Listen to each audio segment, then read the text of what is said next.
You need a pool of people to examine, to work on. This virus is terminal. We're close, but we still don't have a cure. Infecting innocent people is not going to change that. Have you ever sat down on a Saturday morning, turned on the TV, and watched a cartoon that you absolutely loved, only to never see it again?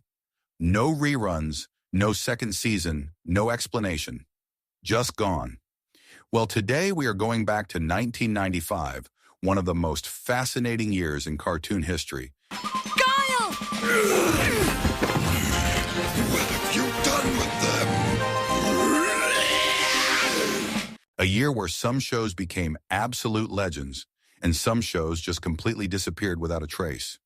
These are the cartoons that never got a fair shot, the ones that got canceled before anyone even realized they were worth saving. Today we are counting down 10 short-lived cartoons from 1995 that the world forgot way too quickly. And trust me, some of these are going to bring back memories you completely forgot you had. Make sure you drop a comment below and tell me which ones you actually remember watching as a kid. Number 10, Street Fighter. And what have you done with my brothers? Your brothers? Blanca? Aren't you supposed to be dead or something? If you were a kid in the 90s and you owned a Super Nintendo or a Sega Genesis, there is absolutely no way you did not know Street Fighter. The video game franchise was one of the biggest things on the planet at the time, so turning it into an animated series felt like the most natural decision in the world. The Street Fighter cartoon aired as part of USA Network's Cartoon Express in the Action Extreme block, and for a lot of kids who grew up during that era, this show lived permanently in the nostalgia section of their brain. The series followed Colonel William F. Guile, who served as the leader of an international team of martial artists called the Street Fighters. Their entire mission was to travel the world and stop evil wherever it showed up. And the biggest evil they had to deal with was the endlessly dramatic General Bison, a villain who floated around and ran his own criminal empire with complete confidence that nobody could ever stop him. We'll issue whatever firepower you want. You know I hate guns. Guns are for wimps. All right. But the clock's ticking, Guile. No time to assemble the full team. The Street Fighters operated by 3 words that the show repeated so constantly that every single viewer had them memorized within the first 2 episodes. Discipline, justice, commitment. These 3 words came up in basically every episode without fail, almost like the writers had a quota to hit.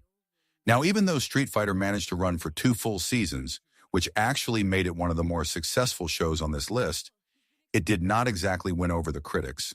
The animation quality was frequently described as being below the standard of even Captain Planet, which was not exactly known for its incredible visuals.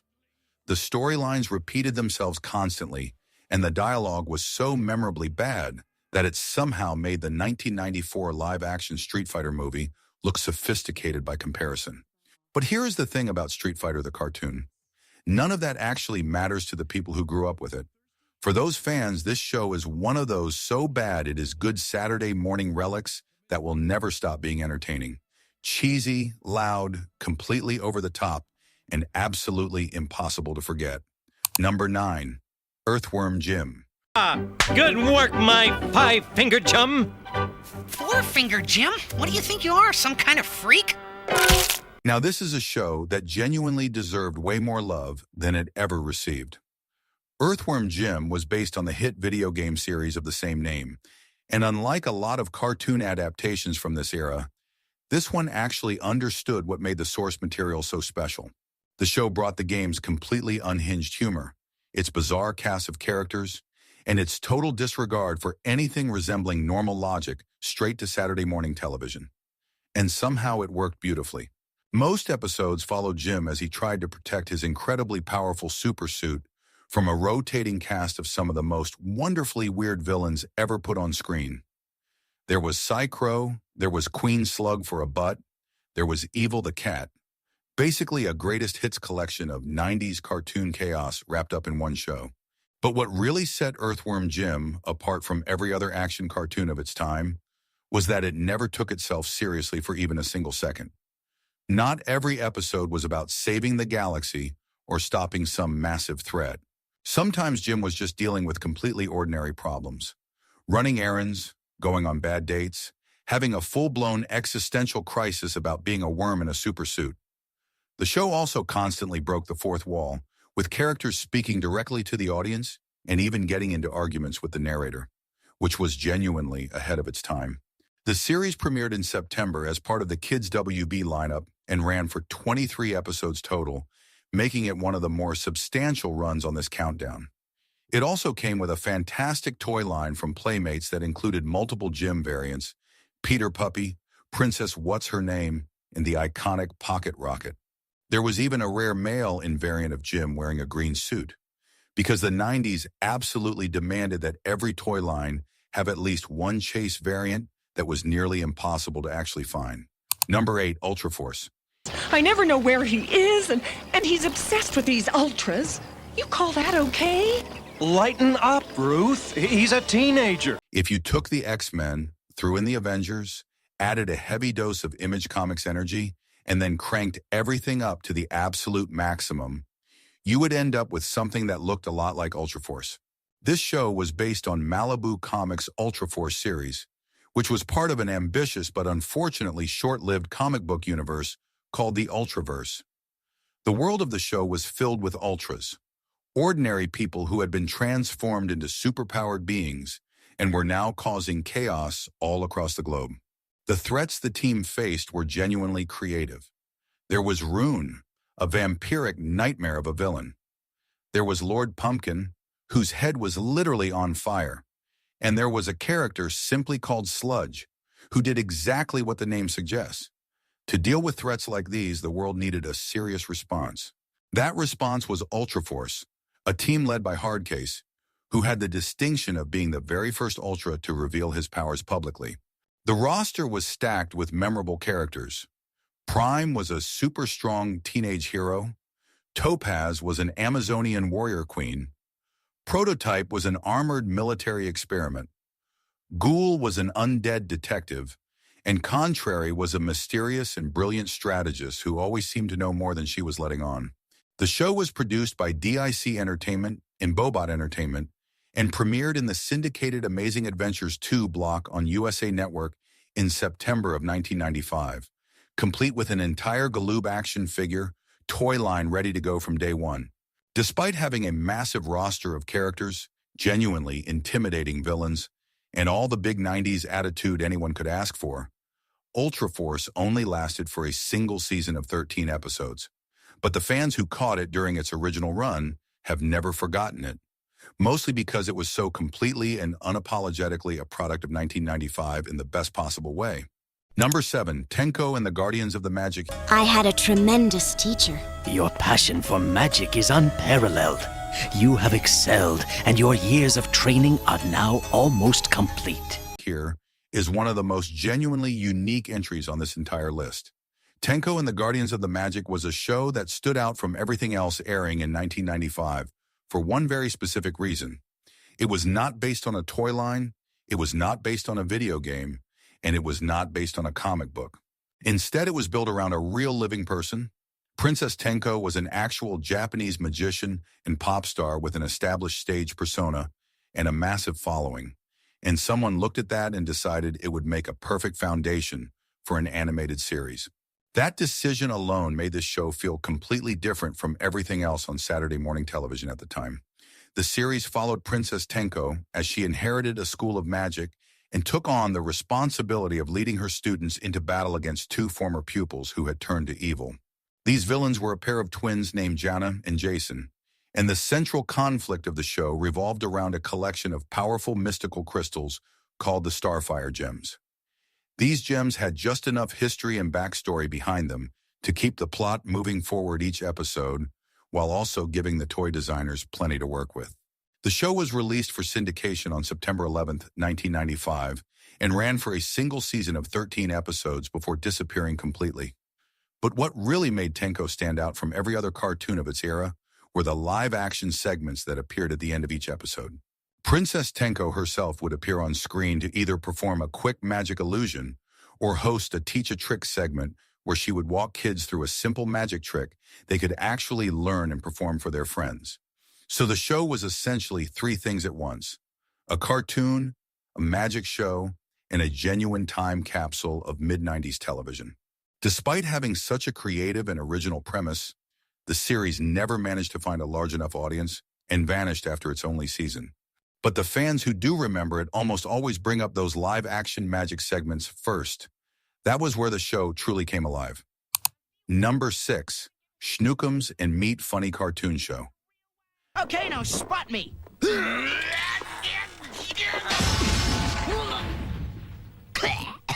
Come on, Schnookums! Only 9 more to go!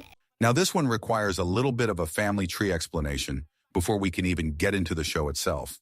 The Schnookums and Meat Funny Cartoon Show was not just a spin-off, it was actually a spin-off of a spin-off. Schnookums and Meat first appeared as characters on Marsupilami, which was itself a show that had grown out of raw tunage. So by the time this series finally made it to air, these characters had already been through quite a journey just to get their own show, and the show they ended up with was genuinely unlike anything else Disney was producing at the time. By 1995, Disney had clearly looked at what Ren and Stimpy and Rocko's Modern Life were doing on competing networks and decided it wanted a piece of that energy. So instead of the clean, wholesome animation the studio was known for, Schnookums and Meat leaned hard into edgy, chaotic humor that Disney would normally never have touched. The show was divided into 3 separate segments that each had their own completely different tone and style. The first segment starred Schnookums and Meat themselves, a cat and a dog voiced by Jason Marsden and Frank Welker respectively, whose relationship was pure nonstop slapstick chaos filled with noise, nonsense, and the kind of gross-out humor that felt completely out of place coming from the Disney brand. The second segment was called Pith Possum, Super Dynamic Possum of Tomorrow, which was a superhero parody starring a caped possum and his sidekick, the Wonder Raccoon. Think Batman if Batman were nocturnal and occasionally hanging upside down from a tree by his tail. The third segment was Tex Tinstar, Midnight Rider of the Plains, a Wild West parody featuring cowboy Tex Tinstar and his completely bizarre group of companions, including a smelly deputy named Percy, a character called Lace Daisy, and Floyd the Insane Rattlesnake, all of them chasing an outlaw gang called the Wrong Riders. The whole show ran in syndication for 1 season of 13 episodes and never became a Disney classic by any stretch of the imagination. But it did earn itself a genuine cult following from kids who appreciated its completely unhinged energy. It stands as one of the clearest examples of Disney stepping outside its comfort zone and saying, yes, let's get weird too. Number 5, Santo Bugito. Oh. Why, me and Clem do that all the time, don't we, buddy? All the time, Bert. Want me to do it now? No, that's okay, Clem. I ain't hungry on account of that green stuff we found on the way here anyway. From the creative team behind Rugrats came something a little bit different and a whole lot buggier. Santo Bugito was a show with a genuinely original premise that you would never have expected to work as well as it actually did.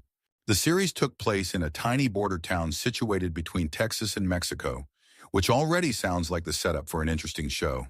But the twist was that none of the residents of this town were human. Every single character was an insect. Carmen and her aunt and husband ran the local diner, and that diner served as the central gathering place where all kinds of strange bug regulars would show up to eat, gossip, unwind, and stumble into whatever oddball situation the episode had cooked up for them. The show carried that same familiar charm and rubbery animation style that made Rugrats so beloved, but with a distinctly Latino flavor running through everything and significantly more exoskeletons on display. Most episodes were simple slice-of-life stories, except that the life in question involved cicadas, beetles, and mosquitoes getting into arguments over lunch specials. And honestly, the humor worked more often than not. The show lived and died entirely on the strength of its character interactions and the banter between the cast. And for the most part, it delivered consistently enough to keep things entertaining throughout its run. Santo Bugito premiered on September 16th on CBS and ran for a single season of 13 episodes before calling it a day. The biggest criticism the show faced was that its pacing felt stretched and uncomfortable. Each episode tried to tell one story across a full 23-minute runtime, but the material really felt like it was built for 2 shorter 11-minute segments rather than one longer continuous story. The extra time made episodes drag in places where they should have been moving. But despite that structural problem, Santo Bugito had significantly more heart and genuine laughs than anyone had any right to expect from a cartoon about bugs hanging around a Tex-Mex diner in a tiny border town. Number 4, Dumb and Dumber. We can't drive to France. Why not? We don't have passports. Harry, pull over. When a movie earns hundreds of millions of dollars at the box office, a cartoon adaptation is basically inevitable. And that is exactly what happened after the massive success of the 1994 Jim Carrey film, Dumb and Dumber. The animated series picked up right where the movie left off, following Lloyd and Harry as they continued their spectacularly brain cell deficient misadventures across what felt like an endless series of situations no reasonable person would ever find themselves in. This time around, the duo had their iconic dog-shaped van with them, which the show officially gave the name Otto. And because the writers were clearly aware that building an entire show around two characters with a combined IQ that barely registered above freezing temperature was going to be a significant challenge, they brought in a new character named Kitty, a purple beaver who was somehow considerably smarter than both Lloyd and Harry put together, which, to be completely fair, was not exactly a difficult achievement. The voice cast assembled for this show was far more impressive than the series itself ever got credit for. Matt Frewer came in to voice Lloyd, Bill Fagerbach took on the role of Harry, and Tom Kenny voiced a dog character named Weenie. For anyone paying attention, that lineup meant that Max Headroom, Patrick Star from SpongeBob, and SpongeBob himself were all sharing the same cartoon at the same time. Even if the show had absolutely nothing else going for it, the atmosphere in that voice recording booth must have been something special. The series was produced by Hanna-Barbera, together with New Line Television, and it holds a surprisingly notable place in animation history. This was the final Hanna-Barbera production to make its debut on ABC, and it was also one of the very last Saturday morning cartoons to air on the network before Disney acquired the entire programming block and changed Saturday mornings forever. It is a genuinely strange milestone for such a genuinely strange little show. The series ran for 13 episodes and is widely considered the least successful of the 3 Jim Carrey movies that were turned into cartoons in 1995, finishing well behind both Ace Ventura and The Mask in terms of audience reception and lasting cultural impact. Number 3, Darkstalkers on paper. My Imperial Lord of Darkness, you've just bought yourself a general. Darkstalkers should have been absolutely impossible to mess up. The show was loosely based on Capcom's incredibly stylish monster fighting game, Darkstalkers: The Night Warriors, which had everything going for it. Stunning character designs, intense combat, and a dark gothic atmosphere that felt completely unlike anything else in gaming at the time. The source material was genuinely special, and the built-in fan base was already there and ready to be excited. But then the cartoon happened, and everything that made the game worth caring about was systematically removed. All of the attitude, all of the darkness, all of the intensity that defined the game was scrubbed completely clean to make the show safe enough for Saturday morning television schedules and the advertisers that came with them. Instead of delivering the incredible monster battles that fans of the game had been anticipating, the cartoon took a completely different direction.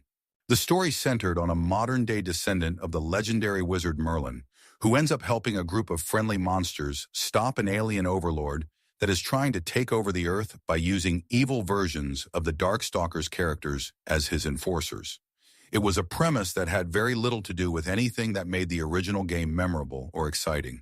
The show entered syndication on September 30th, 1995, and managed to last only 13 episodes before being quietly canceled. What made the failure sting even more was how high the expectations had been before launch. Capcom's own director of licensing had gone on record expressing complete confidence that Darkstalkers would be a massive hit with children everywhere. That prediction turned out to be spectacularly wrong. Fans of the game reacted with immediate and intense disappointment. The animation looked cheap and rushed, the storylines were confusing and poorly constructed, and the dialogue sounded like it had been written under the worst possible conditions. The show had access to some of the greatest monster character designs ever created for a video game. Vampires, werewolves, mummies, creatures of every imaginable variety. And instead of using any of that potential properly, it became one of the most frequently cited examples in history of how to take something genuinely cool and transform it into a complete and total Saturday morning disaster. To this day, many people still consider Darkstalkers the single worst video game cartoon ever produced. Number 2, The Adventures of Hyperman. Nothing can prevent us from carrying out this, our mission of manliness. I am referring, of course, to the unpredictable, like Entrobe, or a buck piece, or... If you want a perfect snapshot of what 1995 genuinely believed about the future of entertainment, The Adventures of Hyperman is your show. Everything about this series screams mid-90s optimism in the most wonderfully misguided way possible. The show was, if you want a perfect snapshot of what 1995 genuinely believed about the future of entertainment, The Adventures of Hyperman is your show. Everything about this series screams mid-90s optimism in the most wonderfully misguided way possible. The show was based on an IBM CD-ROM game because in 1995, the entire entertainment industry was absolutely convinced that CD-ROMs were about to completely transform the way human beings consume media. Every major company wanted a piece of that future, and IBM was no different. Someone looked at their CD-ROM game and decided it had enough potential to become an animated television series, and somehow that decision made it all the way through to production. The show followed Hyperman, an intergalactic sheriff tasked with battling a wonderfully ridiculous villain named Entrobe, alongside his hilariously unpredictable sidekick, Kid Chaos. But Hyperman did not operate alone. He had additional support from a character called Stud Puppy and a 13-year-old scientific genius named Emma CQ. That name was not accidental at all. Emma CQ was a deliberate pun on Einstein's world-famous equation E=mc². Whoever came up with that joke was clearly very pleased with themselves and made sure it ended up in the final product. The voice cast was genuinely more impressive than you would ever expect for a show this completely forgotten by history. The legendary Frank Welker appeared in both the original CD-ROM game and the animated series, which surprised absolutely nobody because Frank Welker was essentially everywhere in 90s animation. If a cartoon needed a voice in that decade, there was a strong chance Welker was already in the building. The series made its debut on CBS on October 15, 1995, and ran for just 13 episodes before disappearing entirely. The cause of death was essentially two things working together to guarantee failure. First, there was almost no promotional support whatsoever. The show existed and almost nobody knew about it. Second, the toy line that was supposed to support the series was so thoroughly underwhelming that the most exciting item in the entire collection was a completely ordinary watch. Not a transforming watch, not a watch with any kind of special feature, just a plain, regular watch that told the time. With that level of backing behind it, the show had no real chance, and quietly faded into the category of cartoons that people genuinely cannot decide whether they actually watched or simply imagined. Number 1, Action Man. Actually, she's going up. Up in smoke, that is. And here we are at number 1, the show that tops our list of forgotten cartoons from 1995. Action Man was a cartoon that somehow managed to feel both completely familiar and genuinely unique at exactly the same time, which is a harder trick to pull off than it sounds. The series was based on a British toy line that had already been around for a considerable number of years, and that toy line itself was essentially the United Kingdom's answer to G.I. Joe. So in a very real sense, this was a knockoff of a knockoff, but it carried itself with enough confidence and energy that it developed its own distinct identity regardless of its origins. The show followed Action Man, an extraordinarily capable British hero who led a multinational task force known as the Action Team. The team's mission was straightforward: stop the gloriously over-the-top villain, Dr. X, and his army of Skullmen from achieving their goal of global domination. Dr. X was precisely the kind of villain that defined 90s animation: theatrical, completely convinced of his own genius, and absolutely certain that this time his plan was going to work. He was entertaining in every single scene he appeared in, which helped carry the show through its weaker moments. One of the most distinctive features of Action Man was its use of live-action segments that were filmed directly at Universal Studios. These segments appeared at the beginning and end of each episode and gave the whole production a texture that most animated shows of the era simply did not have. The series hit syndication on September 23, 1995, and ran for a total of 26 episodes, which made it one of the longer-lasting shows on this entire countdown and a genuine outlier among the mostly 13-episode runs that define this list. But the most fascinating and ironic detail about Action Man is what happened, or more accurately, what did not happen, in the show's home territory. Despite being built entirely around a British hero with a British identity and a British toy line behind it, Action Man was completely unable to air on regular terrestrial television in the United Kingdom. The broadcasting regulations of the time created a situation where companies were permitted to manufacture toys based on existing television shows, but they were not allowed to air television shows that had been created specifically to promote toys. The result was that British kids got full access to all the Action Man merchandise they could ever want. The figures, the accessories, the entire toy line. But the actual cartoon that the toys were based on was completely unavailable to them. Every piece of merchandise was on the shelves, but the show itself was nowhere on their screens. If there is a more perfectly ironic ending to a cartoon story from the 1990s, it has not been found yet. And that wraps up our countdown of 10 short-lived cartoons from 1995 that the world moved on from way too fast. Some of these shows had every ingredient they needed to succeed and still managed to fall apart. Some of them were genuinely ahead of their time and simply never found the audience they deserved. And some of them were just products of a very specific moment in television history that could only have existed in exactly the way they did during exactly that year. Whether you remembered all 10 of these or discovered some of them for the very first time today, 1995 was clearly a year that had no shortage of ambition when it came to Saturday morning animation. As always, thanks for watching.